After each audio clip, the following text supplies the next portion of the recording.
You just got picked for the 100 tournament this summer. How's that experience? How's that preparation going? Yeah, that was awesome. I didn't really think much of the 100, to be honest. Coming into this year, I didn't know if I'd get picked up or not. I was just thinking, let me focus on the T20 Blast and let me focus on the county stuff now, and then that will take care of itself. And then the deadline came where I got picked up, fortunately. So I was very chuffed with that.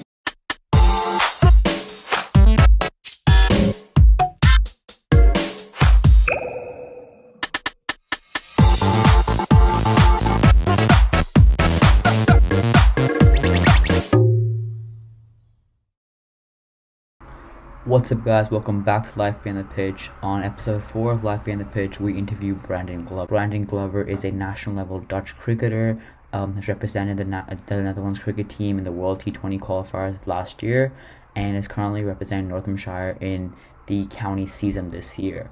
On this episode, we speak about his switch from South Africa cricket to Netherlands cricket and now to UK cricket. We speak about the 100 tournament and how he recently got selected in that, and how that preparation is going. And lastly, we speak about his experience playing county cricket and a advice he has for young fast bowlers. So let's go take it forward to the episode. So how did you start your cricket career? How did I start it? Sure, it started when I was very young, actually. So obviously grew up in South Africa, and there cricket's quite a massive thing. And my dad is a big fan of sports. He loves rugby, he loves his cricket and all that stuff. So ever since I was, I can remember, I've always had a bat and a ball in my hand, whether it started out in the garden and whatnot. Then I have a brother as well, so we were always playing against each other. And then just going throughout school, obviously in South Africa, the school system there for cricket is big. It's our main summer sport and all that stuff. So yeah, began competitive cricket, I'd say, when I was about 10 years old. We started playing teams and with the hard balls and all that stuff. That's since then I just haven't stopped playing, I guess. But pretty typical, yeah. Start as a young lad, and then you go through school, play some club, and eventually move on. So how was the switch from playing South Africa to then coming to Netherlands and playing, and then going to UK and playing? How was that entire switch? Yeah, it's I've been all over the place, I guess. It came, I don't know, it's just a series of events, I guess. So I was playing first class in South Africa, and finishing my university as well. I thought it was very important that I get my uni done. And then move overseas. I've always wanted to play county, so that was always one of my goals, to get over to the UK. And then in my last year of university, so I think that was 2018, then Ryan Campbell, the Dutch coach, he heard that I'm Dutch through my mom's side, and he's like, well, we're coming to South Africa to prepare for the qualifiers. Do you want to come up and sort of trial them in it? So I come around the lads for 2 weeks or so. So I went up there, and then he said, yeah, we'd love to get you over to the Netherlands for a full season. But that was in 2018, like I said, still doing uni. So I had to say, I'll just come for 2 months during the uni gap. Went over there, checked out the environments and everything, and just saw if it was a place I wanted to be. And it really was good. Like Netherlands cricket's on the up and everything. So real professional environment. So 100% in 2019, I just decided let me move back to the Netherlands and give it a shot. And yeah, fortunately had a good year career-wise, and then got picked up by Northamptonshire County. So now I live in Northampton, and I play for Northampton County, and then obviously when you have international stuff in Dutch, fly across over there. How is cricket very different? Like, how do you set up differently for playing Netherlands or playing here or playing South Africa? So yeah, obviously Northern Hemisphere, it's a bit wetter. I mean, there's a lot of moisture in the pitch, so the lengths would definitely be one big change. Like, you've got to bowl a lot fuller here, especially during 4-day stuff. A big difference between the UK and Netherlands is pretty much only white ball stuff, so 50 overs, T20. That's our main focus. So a big difference and adjustment is coming here to play 4-day county championship kind of stuff, and then obviously that's the red ball compared to the white ball. The conditions are more swing rather, so you've got to focus more on like fuller areas, that kind of stuff. And a lot of skill comes into that as well with your outswing, inswing. Obviously with the white ball it doesn't really move, so 50 overs T20s, you're really trying to nail the length and an area at good pace rather than trying to swing the ball, pitch it up, and get bats to play. So that's the main thing. The pitches up here north are obviously a lot slower than down in South Africa typically. I mean, you still get some good ones, but that once again comes into the length where you got to bowl a bit back for length. South Africa's will fly through, but yeah, ball back for length, it's sort of just slow, so guys can get behind and sort of play on. Then South Africa also a different ball, I guess. I used to use the Kookaburra in SA for first class stuff. Now here we've got the Duke, and that's got a more pronounced seam, I guess, thinner seam, but it also moves a lot more, so it gives a lot more for the bowler. And then obviously Netherlands is the quicker turf with the white ball, so that's just that's just a nice hard ball, I guess. But all these different things, it did take a while for me to adjust to the Duke, especially over here. But I mean, getting the hang of it now, getting into 4-day stuff, so it's exciting. So you went through the entire setup of playing under 19 international cricket, into men's, and now into county, and now into the 100 as well. What sort of advice would you give to young cricketers who want to follow that same journey, and how was the journey for you?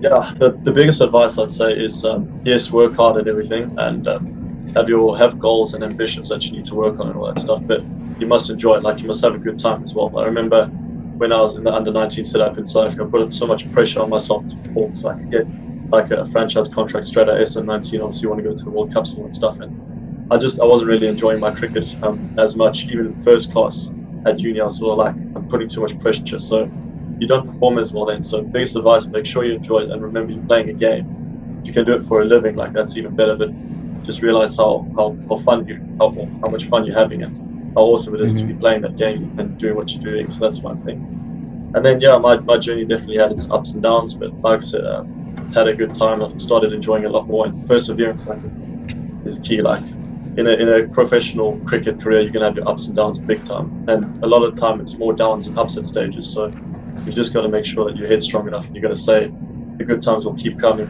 if I keep working hard and really push through and just see what you want. Like I said, I was struggling a bit in SA, getting some first class stuff. It was breaking into franchise, or it wasn't looking national at that stage. Unfortunately, I had the Netherlands break. And I just started thinking, let me put my head down and let me actually focus on this as a cricket career, because up until 2018, I didn't really know if I wanted to play pro cricket or not. I didn't know how it was going to work out, and I just thought, like, let me get my head down to it, let me really focus. And since then, the cricket's taken off. I've had all these opportunities, I've been playing well and all that stuff. So it's a mixture of just having good focus, enjoying it, and just working really hard at what you want to do, and also surround yourself with the right people, like different environments, the different bowling coaches and all that stuff. You've got people in your corner.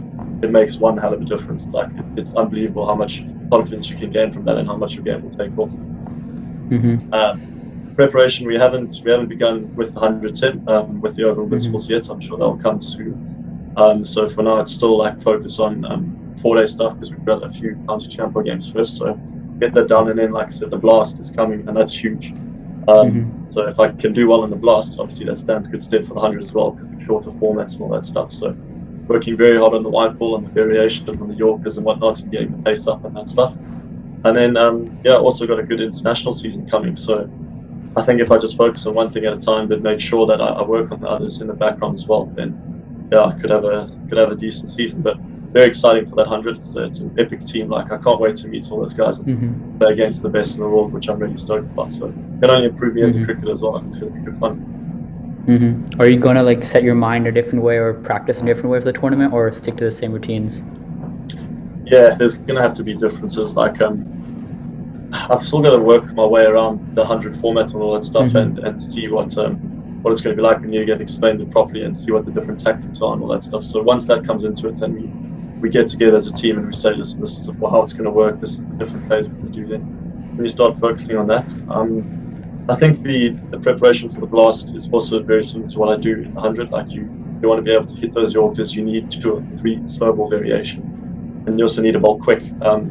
So I think T20 and 100 will be very similar, and I know when I'm working for the Blast and playing games in the Blast, I will be thinking in the back of mind for the 100 as well, like, this is what I need to do. I'll be playing against some of the other players as well, so getting to analyze them and all that stuff. But the difference between T20 prep and 100 prep now and 4-day prep is obviously it's a completely different kettle of fish. So just got to get through these games now, and then start chatting to the coach of the 100 and all that stuff, and just see what he'd expect, what he wants, and a few of the players, and just see what's going to be required. But it's going to be different. It's its first format, obviously, of its kind, and it's the first tournament. So it will be interesting to see what different elements it brings. Looking forward to it. Being a very new tournament, do you have any not expectations, but any predictions to make in terms of who's going to win and whatnot? Or just how the tournament's going to go? I mean, I think it's going to be big. It's an exciting format, and it's obviously it's new to the world. So last year we were disappointed it didn't happen. This year redraft and all that stuff, and the cities where it's played in, like me being based in London, I think it's epic. You're going to have big crowds at the Kia Oval. Like, that's going to be such an epic stadium to play in. And from what I've heard, it fills up for almost every county game. So now with the 100, I think we should get massive crowds, and obviously it's a 6-week tournament, so massive crowds everywhere. I think it's a bit shorter. So yeah, I think it'll be a good fun tournament. It's definitely going to be innovative, and I think we're going to see some ridiculous shots and some crazy fielding and bowling and whatnot. It's going to be very different, but I think it can appeal to the younger generation as well, and it's going to be exciting. Like, it's going to be one big show. It's a massive stage, obviously, and then I think the whole world's going to be watching. So I'm looking forward to it. I'm sure there's going to be heaps of pressure and stuff, obviously, with shorter formats, and you're going to have to nail your balls. So that's going to be a bit exciting and interesting. But yeah, big expectations. It's going to be a lot of fun. So how do you motivate yourself if, say, you have a bad day on the field, you don't get the amount of wickets, or you get smashed in the field? How do you motivate? How do you come back out of that? Yeah, often if I've had a bad day and whatnot, it does. You go sit in the change room, and I get quite angry with myself. Like, I'm not really sulky. I just get quite angry and say a few words I shouldn't, I guess. But yeah, that's part of the game. You've got to realize that is part of the game. Even if you have a good day and bowl good areas, sometimes, especially in white ball, the batsman might just whack you because it's his day, or some things won't go right. You're going to get edged and whatever, go for the keep and whatnot. So you gotta look at the performance, see what went wrong. Was it you or was it them, kind of thing, and just you got to bounce back the next game. That's what it's about. You're going to get knocked a few times. You're going to fly a few times. So just keep thinking what you need to do the next game. So review it, look at the performance and all that stuff, and then just say, well, I still want to perform for my team the next game and whatnot. And I've got a real drive in that. I always want to do well. So if I've had a bad game, especially, I feel even more driven the next game. It's just something which is within me, I guess. I just really, I like bowling, I like fast bowling and stuff. So I like, okay, I played bad at one game, let me try to perform even better the next game, or bowl even quicker the next game, or get my skills in. So it's those kind of things, and yeah, it's just something which it's always been with me. Like, I always want to perform and that stuff. But at the end of the day, it's the game you love as well. It's my job, so I'm doing something which I love. So even if I get whacked and have a bad day, I'm like, well, how lucky am I to still be able to do this, and I've still got next game where I can bounce back and really showcase myself. So yeah, there's a whole range of emotions. Sometimes you do, like I said, get a bit angry for an hour after the game, just go listen to music, check over the performance and stuff, and yeah, I guess just sort of be in a bad place for a tiny bit. But the main thing is getting over that. And you can't carry that around with you. You can't carry it on your shoulders. If you have a bad one, you've got to get rid of it, and you've got to focus on the next one, because that's part of the job. It's never going to be perfect, but yeah. What sort of tips would you give a young fast bowler who wants to succeed in the UK county setup or Netherlands setup? Definitely work on variations, I'd say. So if you've got pace, obviously that's great. Pace it's a good asset to have, and obviously it makes you stand up from the crowd. I mean, it's good currency, fast bowling. But then with the latest formats and all that stuff, and how the game is progressing, you need to have other options as well. Because if you just bowl fast, some guys can line you up and they can get hold of you. So make sure you've got 2 or 3 slow balls, or even 1 or 2 can do. Make sure you're able to hit your Yorker and your bounce is good and all that stuff. And consistency is also huge. With the white ball, no matter how quick you're bowling, if you hit a bad area like short and wide, guys love it. They actually prefer the pace to be there. So you need to make sure that your areas are top shape really, and that you can hit it really at a strong pace, and have those backups. Have your off cut, have your leg cut, have your slower balls. There's so many options out there, but make sure that you're not just a one-dimensional bowler. And then also with being a fast bowler, make sure you're strong enough to keep bowling fast for long periods of time. I mean, the county season now with international and with 100, it's a long season. It's going to be a good 9-10 months of cricket, and obviously the job is to bowl fast. So if you're a young fast bowler, make sure that you get in the gym, you start building your base now. It's very important for youngsters. Like I only started when I was 16, 17, and I got a few injuries 18, 19 because I wasn't strong enough to bowl that pace at that period of time. So make sure you do start getting your core and your legs in and all that stuff, and just give yourself a chance. You don't want to go through all those horrible injuries which you see tons of people doing. Look after yourself, and probably best tip is don't over bowl. I know, like, I used to love running in the nets as a youngster and bowl for ages. Just try bowl as quick as I can against everyone, and some teams take advantage of that as well, and they say, okay, you just keep bowling, and then by the time the season rolls around or your game, you're going to pick up injuries. So look after yourself, talk to your bowling coaches, and make sure you don't like really overdo yourself before you've even gotten into it, if you know what I mean. So that's some good advice I definitely took on board later on. Now, this year we've been away from our game. Well, this and last year we've been away from our game for long periods of time, and affects many people's mental health. What sort of advice would you give to young cricketers, young athletes around the world, who struggle with mental health and being away from the game?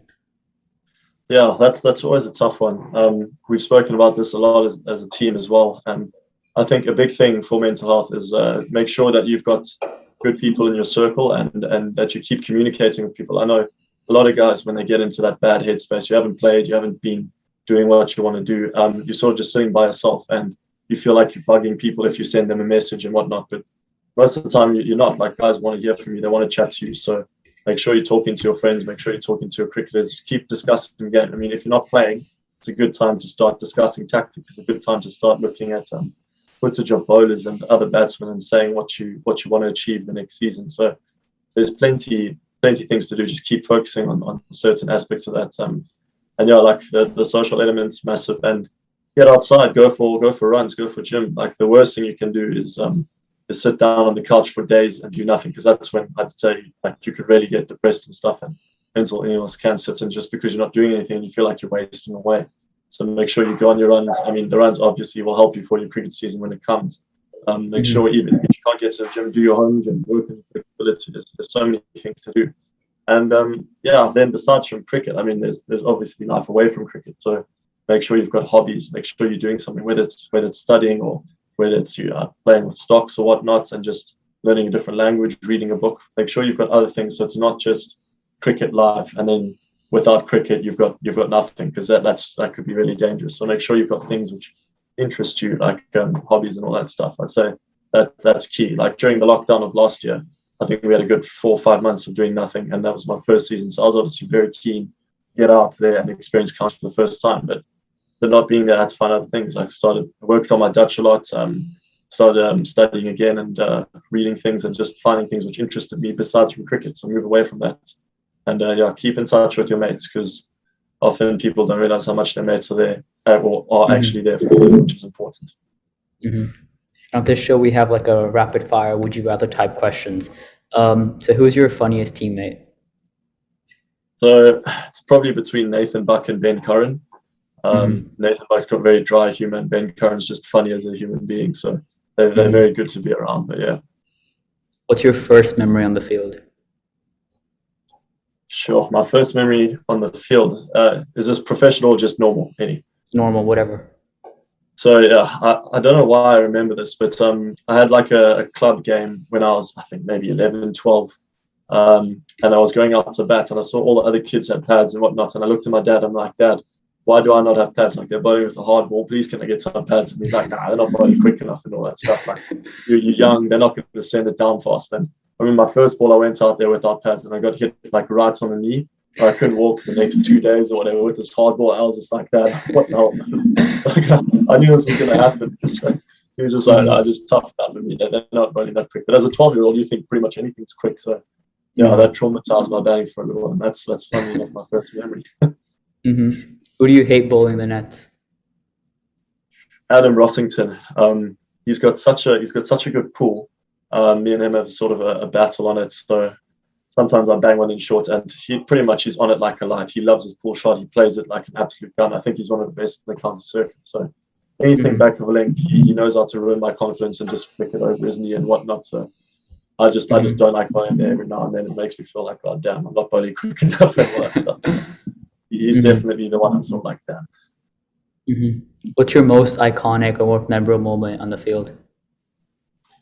Probably winning the World Cup qualifiers with the Dutch. That was huge. It was my first massive tournament with the Dutch in my first year and all that stuff. And then I had a good qualifying tournament, and in that final managed to pick up man of the match as well. And I think us just winning that and knowing that we were going to the T20 World Cup as well, and in a massive stadium in Dubai, you can't ask for much more.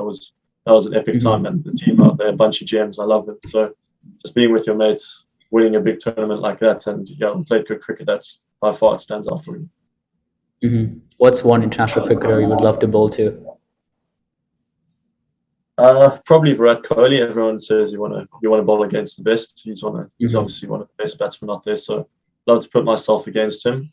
And even Tom Banton for the UK guys. He's he's an innovative player. So in T20, I think bowling against him would be epic. I mean, he plays some rogue shots and everything. So it'd be interesting just to pair yourself up against these guys and see how you come out. And if you weren't playing cricket, what would you do? I think I studied accountancy in Stellenbosch, so a lot more boring than cricket. But I'd probably be working on my articles right now. Just focus on that academically. Fortunately, I've got that degree out the way, and now I can focus on cricket, which is I think it's a lot more exciting than my accountancy degree. 100%, yeah. Okay, we have a series of would you rather questions as well. So would you rather field in the infield or out at the boundary? Definitely boundary. Yeah, I like taking on catches and having a bit more time on the ball for sure.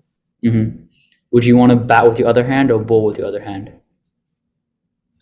I think left arm quick bowlers are sought after, so I definitely say a left arm quick. Although left arm batsmen look very cool when they bat, don't they? But I'd say left arm bowling is just something else. Yeah.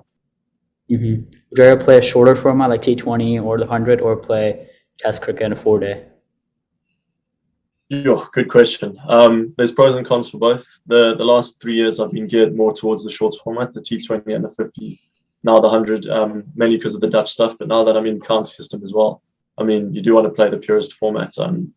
I think I like them both. I think the challenge is different and everything which they bring is different. But if I had to give you a definitive answer, I'd say shorter format for now, for sure. But that's not saying I don't like 4-day cricket. I think it's going to be really cool. But would you rather play in the heat or play in the cold? Definitely the heat. growing up in South Africa is I'm obviously more used to the heat, and then here it's tough when it's like 10 degrees, the wind's coming across you, and then you get a high catch. It hurts your fingers a little bit. So I'm more geared towards the heat, but I'm getting used to the cold. Would you rather have swing or pace? Pace. Yeah, pace, okay. I love pace. I've always wanted to bowl quick, and I love watching fast bowlers and all that stuff. So for sure that. Would you rather have a low economy but low wickets as well, or have a high economy and high wickets? Sure, catch-22 that one. I guess I'll give a very generic answer and say it depends on the situation of the game. If I'm the strike bowler in the team, then yes, I want to take wickets even if I'm leaking a bit of runs. And I think generally that's more my role in any case. So I'd have to say more wickets, more runs. But that being said, there comes times when you need to contain and you need to be able to go at ones or twos, especially in 4-day stuff. So it does vary, but I'd say as a strike bowler, you've got to be prepared to go for a bit if you want to pick up wickets. And just to sign off, one piece of advice you would give to all cricketers around the world? Yeah, enjoy it. Enjoy the game. If you're not enjoying it, there's no real purpose in doing it, and that's something I learned the hard way. It's definitely put your mind to it and work on it, etc. But make sure that you in it for the right reasons. Don't go chasing cash. Don't go chasing going all that stuff. Make sure you're having fun and you love what you're doing. Like I love bowling, even if it's nets, anything. I just want to be bowling. So make sure you've got that fire in you. And I think a good piece of advice is if you get to big matches and all that stuff, don't get nervous, get excited. I mean, there's opportunities there and everything. I know a lot of people get way too nervous to enjoy it. Just check where you are, and if you have a good mindset that you're getting excited for the big games instead of more getting nervous, then I think that can take you a far way. Thank you so much for being part of the podcast. I learned a lot. Hopefully the viewers enjoyed this as well. Thank you so much for being on. Yeah, thanks so much for having me. I had a good time. Perfect.